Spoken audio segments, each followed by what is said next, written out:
Morning, everybody. This is Dr. Jeff Culbert from Schooley's Mountain Chiropractic Center, and today we're going to branch off and morph into a little bit of a different subject than just chiropractic like we normally do. So today I want to talk to you about my fitness routine. I'm sure you guys who have been watching me fairly regularly have seen me doing some uploads of some of my fitness videos. They're all shorts, and they're typically of a Spartan race that I've done or a city challenge that I just did this past weekend. And I also posted a couple of things from when I was down doing a mission trip in Guatemala. So we'll get to that in a little while in another video. But people often ask, I'm 63 years old, and when I'm out doing a Spartan race or a Tough Mudder, a city challenge, bone frog, or just fooling around doing some training on my own, such as I did when I was in Guatemala, people often ask, you're 63 years old? You move around like you were a 23-year-old, which was a comment that was just given on my latest fitness video at the City Challenge. And they want to see my ID to make sure that I'm 63 years old. Well, trust me, I am 63. And I got started with this crazy fitness craze. I've always been active my entire life. But when I turned 49, I was not necessarily in the shape that I wanted to be in. I had a little bit of a gut at a 36-inch waist, and my knees were sore. I was starting to just not perform to the way I wanted to. When I would go work out, I'd get injured. I'd take time off, and it'd be 2-3 weeks before I'd get back into the gym. And it was always constantly going, starting, hurting, stopping, and regrouping in this constant cycle. And I figured there has to be a better way. So what I started to do was try to figure out at the age of 49, how did our ancestors that were cavemen, that were farmers, hunter-gatherers, going through the Middle Ages and going into the early part of the American culture in terms of coming over as colonists. And how did we do it through the 18th century? Is our ancestors were, like it or not, they were working and utilizing their bodies every single day of their lives. So I needed to try to come up with a training regimen and a style that would mimic what was going on with our ancestors. Not that I was going to go out every single day and beat myself up half to death, but I was going to do something that was not working out and straining, like Arnold Schwarzenegger says, there's no pain, there's no gain. That wasn't resonating with me anymore. When I was taking a sports injury course years ago, the motto that they were giving us is that you always want to train your body, but not necessarily strain your body. So instead of working out, I took the concept that I'm going to be training my body every single day. And I got it in my head that I wanted to do what I ended up affectionately calling the streak. And the streak was to see how many days in a row could I go without missing a workout. Now, I had done streaks in the past where I had hit triple digits, but I'd get to, my longest one was 621 days, took a day off, and then it was 20 days here, 40 days here, 100 days here, back to 5 days, up to, 300 days. But it was never anything that was what I would call a consistently long streak to really push the limits of my endurance and to see what my body was capable of on a consistent and regular basis. Because as I teach my patients, it's all about the consistency and regularity. So as I got started, and this was post-hernia repair surgery, my first literal workout on day one was a 10-minute walk. And all I could do not to irritate my sutures and everything that was there from the hernia was just get that 10-minute walk in. And then from there, I committed to every single day adding 1 minute more in. And I did that until I reached 120 minutes. So I carved into my day without overstressing and straining my mind and my spirit from 10-minute workout to 120-minute workout. Then what I decided to do was cut that time back down to 60 and then start to get on the treadmill and then increase my speed 1/10 of a mile per hour, okay? And every other time that I was doing that, increase the grade that I was working out on a half a degree. Ultimately, my goal was to be able to do 2 hours at a 6 mile an hour pace at a 5% grade. It took time, but I got there. And then what I wanted to start to do was start to incorporate not only the running aspect of it, as I went from a walk to a slow jog to a run, then I wanted to try to see what could I do in terms of now taking that and moving that to a greater distance and eventually getting into half marathon distances. And then from there, what could I do to start to build my body? Just not being aerobically based, because again, if you're staying too aerobic, you're going to end up atrophying muscle instead of building muscle. And I learned along the way that if I'm working out running or walking, it's cardio. And if I'm doing cardio alone, I'm only burning calories when I'm working out. I wanted to do something to build and start training my muscles and building a little bit more muscle mass and cutting down that percentage of body fat as I build up. So it would build up more mitochondria. As I build up more mitochondria, those are the energy burning cells, so that I could not only burn energy and calories while I was working out, but still maintain energy and burn calories when I wasn't working out. So I started something as simple as when I would go and start my cardio, I would at the mile mark stop and drop and do 10, 15, 20, 25, 30, 35, 40, and then 50 push-ups. And once I got to be able to do 50 push-ups every mile, then I moved it to surgical tubing. Okay, and by doing that, then I would stop at a mile and I would do my set of push-ups, and then I would come up and do a set of bicep curls. And after a couple of weeks to a month or so, not only would I end up doing my push-ups, my biceps, then I'd start working triceps. And then I would start working rows. And then I'd start working squats. And then I'd start doing flies. So it was a whole workout routine that I would start to carve out, doing some freehand work, and then doing some tubing exercises. As enough time went on and I started to get physically fitter with that, fortuitously, my high school ended up having this bench press contest that I ended up winning 5 out of 6 years, okay? But it wasn't how heavy you could lift it. It was a 135-pound weight, okay, an Olympic bar with 245s on each side. And what the contest was is how many reps could you do? Unknowns to me, I said, okay, first year going in, I want to do 50 reps. So I started bench pressing about 2 weeks out before the contest, figuring that if I could get 50, I did not realize how difficult it is, 135, to do 50 reps at my size. So the first year I finished third, and we did a total of 34 reps. But I was committed, knowing that guys much bigger than me only beat me by 8 and 10 reps, to go, I can catch these guys. All I have to do is work on how do I want to train my body, not strain my body, so that over time I'm progressively adding more reps to the weight that I was doing. Not anything that was so heavy that it would end up hurting myself. I just needed to train at a certain rhythm, at a certain rate, so that my blood sugar levels wouldn't deplete themselves, that the muscle could handle the endurance of the activity. Because I learned very early on that exercise is about cardiovascular, strength, balance, flexibility, but most importantly, endurance. Because our ancestors would go out on hunts. They'd be out in the fields all day long. So it wasn't that they did short burst activities as a rule. They did things that required endurance and longevity.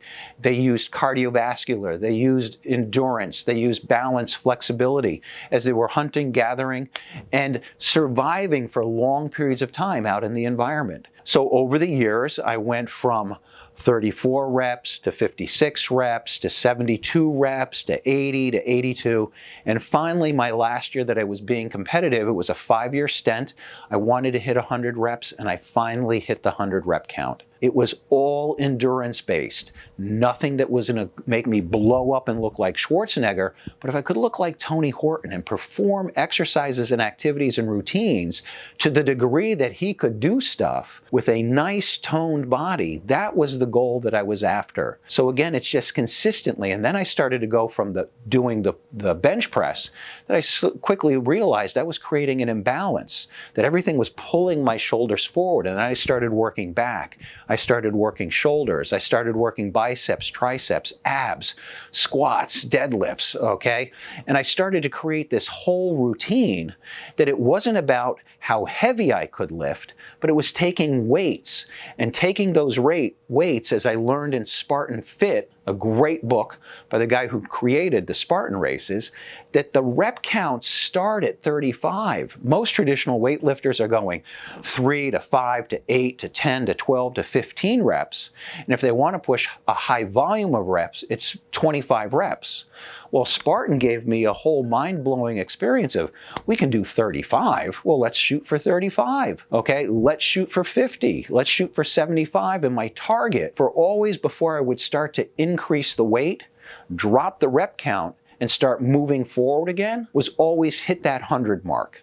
And then stay at 100 for a week or two, and then up the weight as little as 5 pounds or 10 pounds, drop the repetition back down to 25, and then progressively, over time, start working those rep schemes up until I could hit that 100 rep mark. I have some videos in the past of me doing a squat contest with Mission 22, where you had to do X number of squats over the course of a month. Well, again, I used that same principle. I started at 75-pound squats, did 100 reps, then went to 85, then 90, 95, 100.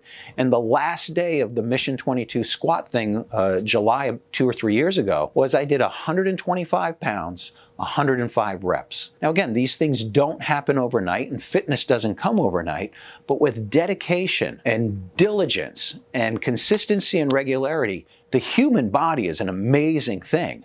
You know, I learned a long time ago by watching a Brad Pitt interview with Oprah Winfrey. If you rest the body, feed the body, and work the body, it is capable of amazing things and amazing transformations. So if you're looking to improve your fitness level, which doesn't have anything to do with your health and well-being, but your level of fitness in terms of how you can perform and do activity, then by starting small and chunking your way into it, slowly increasing over time, creating new normals of activity. I learned this lesson a long time ago from an Aikido master by the name of George Leonard. It's called living on the plateau, and sometimes you have to slowly step up, live on a plateau for a while, get that to be your new normal. So I went from doing nothing and having a hernia repair to a 10-minute, then 11-minute. And then when I eventually got up to a 120-minute walk, that 2-hour walk was my now new normal. Stepping it up 1 degree was taking that, now getting onto a treadmill, and whatever my time was for 2 hours and dividing that distance by the 2 hours, let's say it was 3.8 miles per hour. Then going to 3.9 at a half a degree grade.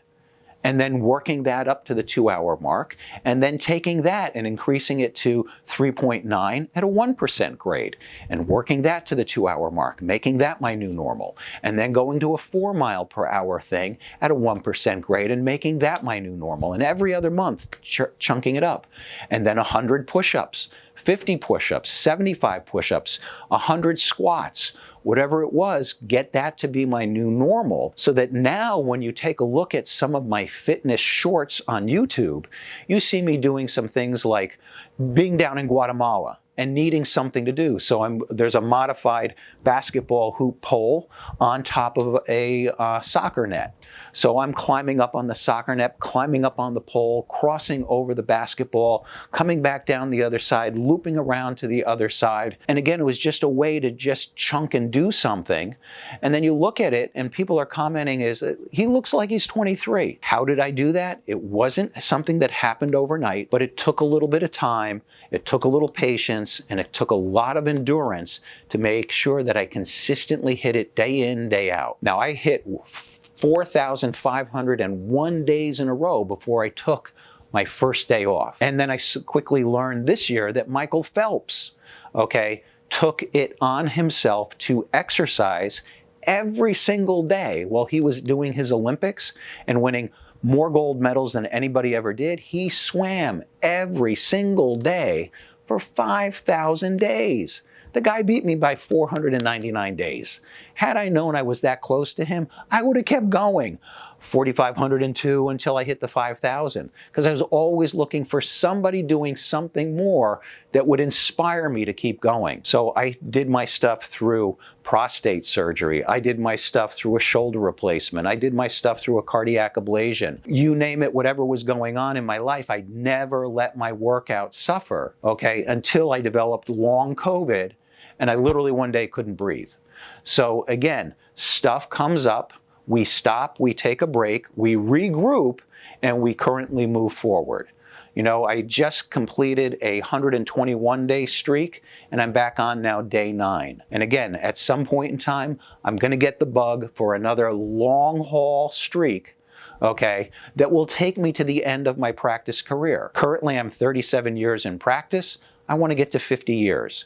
So I figure If I go every day for the next 13 years, I should be very close to catching Michael Phelps. And then when I hit 76, 77, we'll figure out what I'm going to do from there, because it's something that is in flux all the time. And I just let my body go with what my current level of training will let me to do. So now my next goal is that I want to do a Spartan Beast this year in December. Right now I've got to slowly increase my average miles per day to get to that. Once I hit that 13.2 miles, which is a Spartan Beast distance, I've got to make sure that I can do activity that is going to be the equivalent to 30 to 35 obstacles, whether that's rings, pull-ups, climbing ropes, throwing a spear, carrying a 100-pound rock, 75-pound sandbags, whatever it is.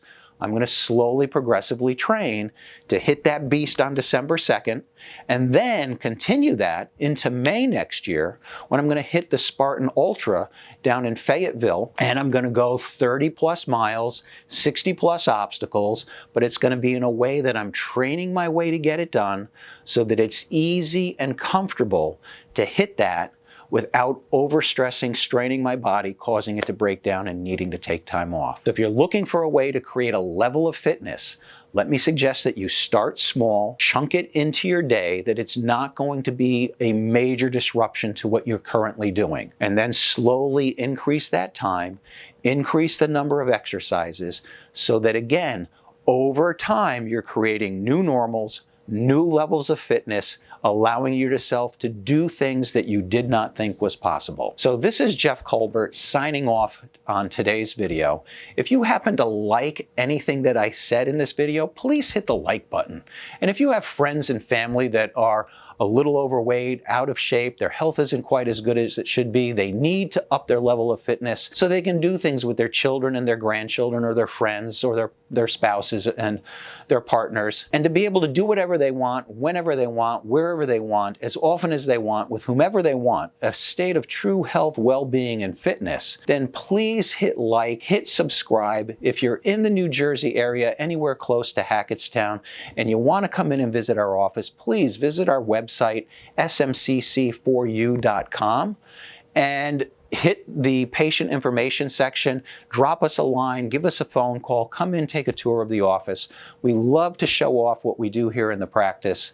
And if helping you and coaching you through a health challenge, a fitness and endurance challenge, that you need nutritional advice, exercise advice, we're the place for you. Schooley's Mountain Chiropractic Center, we like to consider ourselves a leader in alternative healthcare. So this is Dr. Jeff signing off and saying we'll see you in another video real soon. Thanks and have a great day.